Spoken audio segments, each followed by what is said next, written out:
Hello friends. पिछले episode में हमने समझा कि ट्रेडिशनल व्यू क्या है और आज हम मॉडर्न व्यू कि यूनिवर्स शुरू कैसे हुआ था, आज का क्या व्यू है, उसको लेके बात करेंगे। बिग बैंग ये मोस्ट ऑथेंटिक थ्योरी आज की तारीख में हमारे पास है और इसको देने वाले थे 1921 में एक पोलैंड में रहने वाले प्रिस्ट। वो बेसिकली प्रिस्ट थे लेकिन एस्ट्रोनॉमर भी थे, मैथमेटिशियन भी थे और वो ऑब्जर्व कर रहे थे जो आइंस्टीन की इक्वेशंस थी 1905 में। जब उन्होंने स्पेशल थ्योरी ऑफ रिलेटिविटी दिया तो उनकी ऑब्जर्वेशन को लेकर उन्होंने ये थ्योरी प्रोजेक्ट की। अब हम बात करते हैं ऋग्वेद की। मैं फिर से ऋग्वेद के इसी श्लोक पे आऊँगा जिसमें कहा गया है, जिसमें बहुत ब्यूटीफुली उस मोमेंट को बताया गया है जब बिग बैंग हुआ था। बिग बैंग का मतलब है एक बड़ा धमाका। इस एपिसोड में, इस सूक्ता में, जहाँ ऋग्वेद जो आज से 3200 साल पहले लिखा गया, कहा गया कि ना वहाँ उस समय जिंदगी थी, न मौत थी, न दिन था, न रात थी, न अंधेरा था, न प्रकाश था। सिर्फ लास्ट की जो सबसे लाइन मुझे बहुत ही अच्छी लगती है वो ये है कि कुछ नहीं था लेकिन एक पावर ऑफ हीट था, एक टेम्परेचर था, हीट थी जिससे ये शुरू हुआ। सेम चीज़ बिग बैंग आज हम साइंटिस्ट उसको बोलते हैं। उससे की एक पैरेलल थ्योरी भी है जिसको हम स्टडी स्टेट कॉस्मोलॉजी बोलते हैं। उसके हिसाब से मैटर एक मोमेंट में शुरू नहीं हुआ, वो पहले से एग्जिस्ट करता रहता है, मैटर क्रिएट होता रहता है और इस यूनिवर्स का बैलेंस बनाए रखता है। ये थ्योरी पहले बहुत ही पॉपुलर थी लेकिन धीरे धीरे हमें एविडेंस आते गए और बिग बैंग ने इस थ्योरी को ओवरटेक कर लिया। तो big bang 14 billion years ago हम वहाँ खड़े हैं जहाँ पर यूनिवर्स शुरू होने वाला है, धमाका होने वाला है।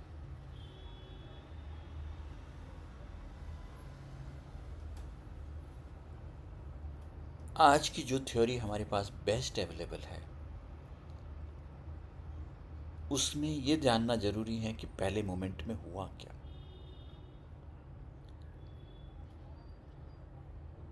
अगर बिग बैंग को पूरी तरीके से समझा जाए तो उस समय एक टेम्परेचर था 10⁻32 केल्विन, हीट थी, टेम्परेचर था।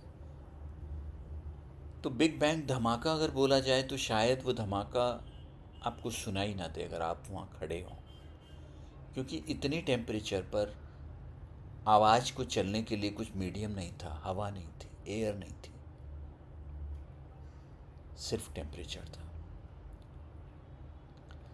हमारा बेस्ट एजम्पशन ये है कि क्वांटम फ्लक्चुएशंस थे, प्योरली वैक्यूम था, जिसको हम प्योर वैक्यूम बोल सकते हैं। बहुत सारी थ्योरियां हैं कि उसको किसने क्रिएट किया। फिर हम भगवान के पास जाते हैं और साइंस की जो स्टोरी है हमारे पास अवेलेबल है वो सेकंड के एक बहुत ही छोटे छोटे हिस्से, जिसको हम प्लांक लेंथ बोलते हैं, प्लांक टाइम बोलते हैं, 10⁻43 सेकेंड, एक सेकंड के छोटे से हिस्से से शुरू होती है, जबकि टेम्परेचर 10⁻32 केल्विन था।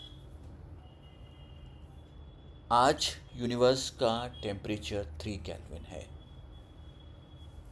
जो बाहर यूनिवर्स है वो बहुत ही ठंडा और बुढ़ा हो चुका है।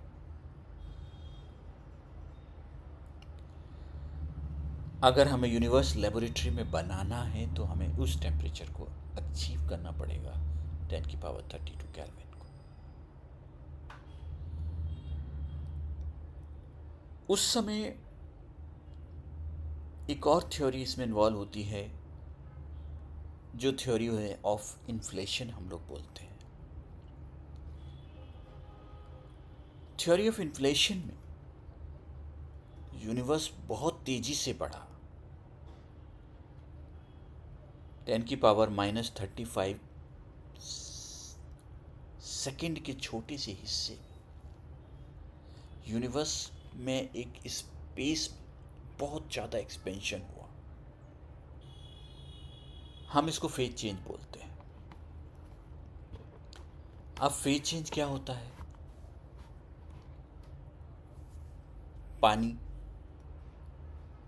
पानी सेम चीज़ है, लेकिन अगर पानी को ठंडा कर दें तो बर्फ़ बन जाता है, थोड़ा सा गर्म करें तो पानी बन जाता है, थोड़ा और गर्म करें तो भाप बन जाता है।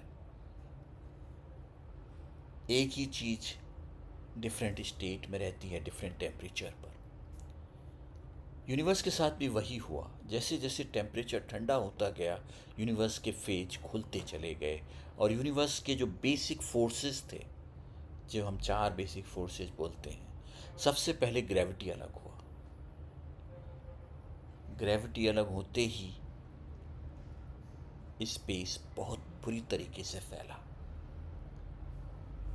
और आज जो हम यूनिवर्स देख पा रहे हैं दूर दूर तक, जिसकी कल्पना और कैलकुलेशन हमारी बताती हैं कि 90 बिलियन ईयर्स का, लाइट ईयर्स का इसका स्पेस है हमारे यूनिवर्स का, उसका 90% हिस्सा 10⁻⁻35 सेकंड में बन चुका था। तो कन्वर्ज क्या हुआ? टेम्परेचर ही था पहले। टेम्परेचर ने स्पेस की ग्रेनुअल पार्टिकल्स बनाए क्या? फैला कैसे?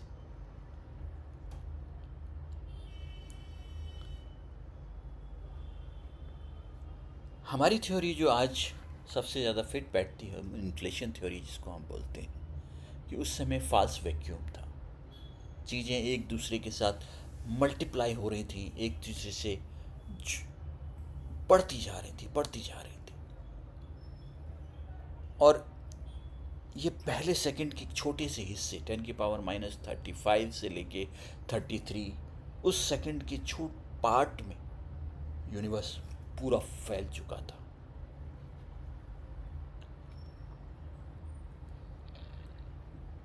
धीरे धीरे टेम्परेचर और कम होता गया, हमें मैटर बनना शुरू हुआ। मैटर में पहले इलेक्ट्रॉन बना, फिर ग्लूऑन्स बने, क्वार्क्स बने, जो हमारे मैटर, हमारी बॉडी का बेसिक पार्ट है। ये 3 हिस्से पहले बने, ग्लूऑन, क्वार्क्स,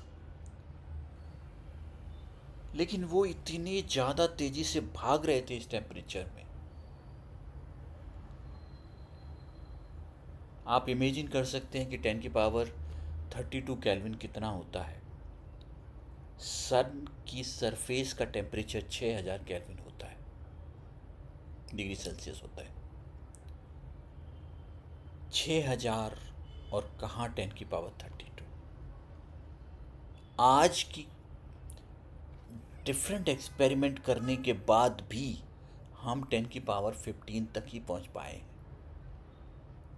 अगर हमें यूनिवर्स लैब में बनाना है तो हमें 10⁻32 तक जाना पड़ेगा, टेम्परेचर इतना हाई ले जाना पड़ेगा, तभी हम दूसरा यूनिवर्स बना पाएंगे। तो धीरे धीरे फेज, जैसे जैसे टेम्परेचर ठंडा होता गया, मैटर बनता गया। स्पेस रुक चुका था, और उस मैटर में ये तीनों पार्टिकल, एंटी मैटर भी बना और मैटर भी बना, ये आपस में लड़ते गए। जैसे ही लड़ते थे, जैसे ही एक दूसरे से टकराते थे, ख़त्म हो जाते थे।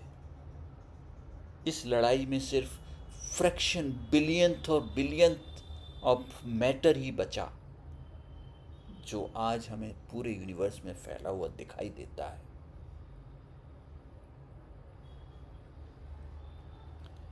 कहानी वहाँ ख़त्म नहीं हुई। इन्फ्लेशन हो चुका था, बहुत सारा स्पेस बन चुका था, टेम्परेचर धीरे धीरे कूल हो रहा था, और चारों फोर्स, जिसमें ग्रेविटी, जिससे हम आज बने हुए हैं, जिससे हमारा एग्जिस्टेंस मैटर करता है, और स्ट्रॉन्ग फोर्स, फिर 10⁻27 केल्विन पे अलग हुआ। वो 10 लगभग -35 सेकेंड का टाइम रहा होगा। एक ही सेकंड के इतने छोटे हिस्से में स्ट्रॉन्ग फोर्स भी अलग होगा। मीन्स क्वार्क के पास टाइम था एक दूसरे से मैच करने का, एक दूसरे के साथ बंधने का। उसके बाद धीरे धीरे धीरे धीरे टेम्परेचर और ड्रॉप हुआ, 10⁻15 केल्विन तक गया, 10⁻12 सेकेंड के अंदर ही। तो इतने छोटे टाइम में चारों फोर्स जो आज हम जानते हैं, gravity, strong force, weak force, electromagnetic force, अलग हो चुके थे, जो कि सब एक ही जगह बंधे हुए थे। लेकिन प्रॉब्लम ये हो रही थी कि सब अंधेरा ही अंधेरा था, लाइट नहीं थी। जैसे ही लाइट फोटोन चलने लगता था, उसको कोई ट्रैप कर लेता था, अंधकार। और लगभग 3,80,000 साल तक यही चलता रहा।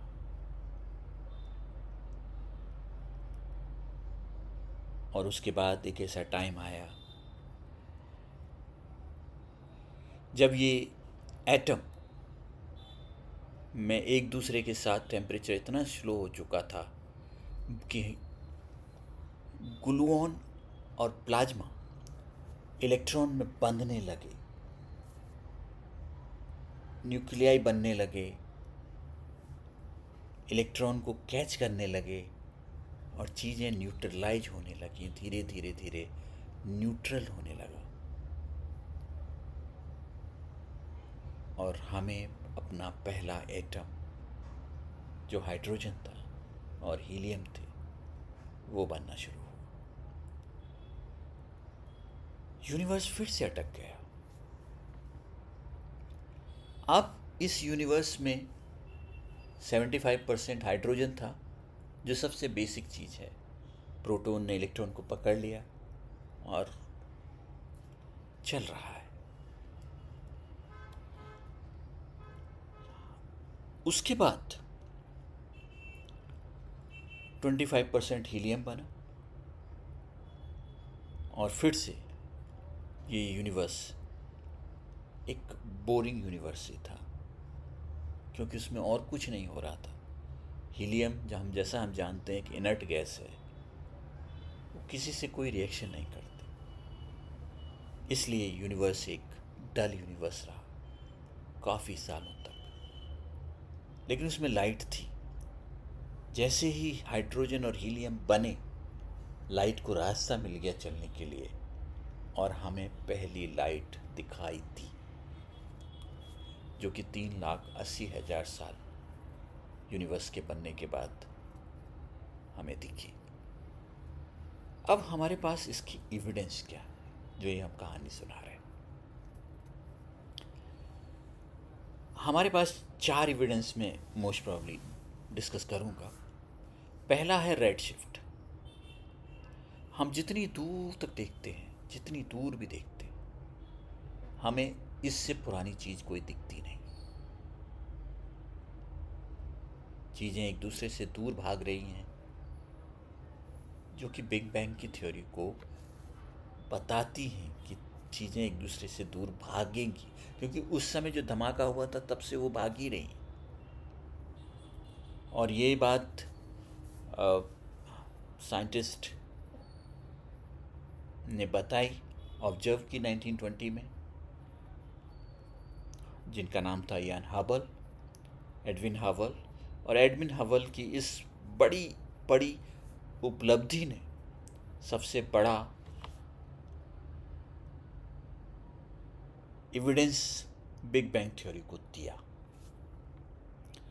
उसके बाद हमें दूसरा एविडेंस मिला, कॉस्मिक माइक्रोवेव रेडिएशन। ये क्या है? कभी आपने बचपन में टीवी देखा होगा। टीवी जब देखते थे तो हम टीवी में, जब टीवी में सिग्नल नहीं आता था तो झुर झुर झुर करके वो आता था टीवी के ऊपर सिग्नल, वो उसको हम कॉस्मिक माइक्रोवेव रेडिएशन बोलते हैं। वो यूनिवर्स के बनने की, जन्म लेने की आवाज़ें हैं जो यूनिवर्स में बाद में बच गई। ये मैथमेटिकली पहले से ही कैलकुलेटेड था, लेकिन बेल लैब के दो साइंटिस्टों ने, जो गलती से एक्सपेरिमेंट कर रहे थे, पोछा लगा रहे थे, बार बार देखने की कोशिश कर रहे थे, लेकिन उनको नॉइस दिख रहा था। उनको समझ नहीं आ रहा था कि ये नॉइस क्यों आ रहा है, और यूनिवर्स में हर साइड से कोई नॉइस आ रहा है, आवाज़ें आ रही माइक्रोवेव के एक पर्टिकुलर एरिया में। उन्हें नहीं मालूम था कि इसका प्रिडिक्शन पहले ही साइंटिस्ट कर चुके थे, बट उन्हें एक्सपेरिमेंट के लिए टूल नहीं थे उनके पास। कॉस्मिक माइक्रोवेव बैकग्राउंड 1960 में बना। इन दोनों साइंटिस्टों को नोबेल प्राइज़ दिया गया, जिन्होंने ढूंढा, और जिसने कैलकुलेट किया था उसको इग्नोर कर दिया गया। जिसने रियल में बताया था कि ये यूनिवर्स के बच्चे के जन्म की कहानियाँ हैं, ये उनका, उसका वक्त का रोना है जो अभी आपको सुनाई आ रहा है। तीसरा था एज ऑफ यूनिवर्स, जो हम प्रिडिक्ट किया कि 13.8 बिलियन ईयर्स है। वो कितनी भी दूर तक हम देखते जाएं, उससे पुरानी एजेड चीज़ नहीं मिलती। ये बिग बैंग थ्योरी को पुख्ता करता है।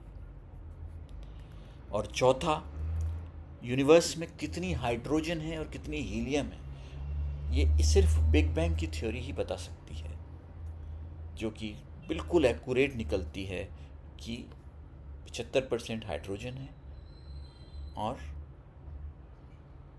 25% हीलियम है, और थोड़ा सा हाइड और थोड़े हैवी मटेरियल हैं, बट बहुत ही शॉर्ट पीरियड में। इसलिए हम जानते हैं कि हम जो कहानी सुना रहे हैं वो सच है।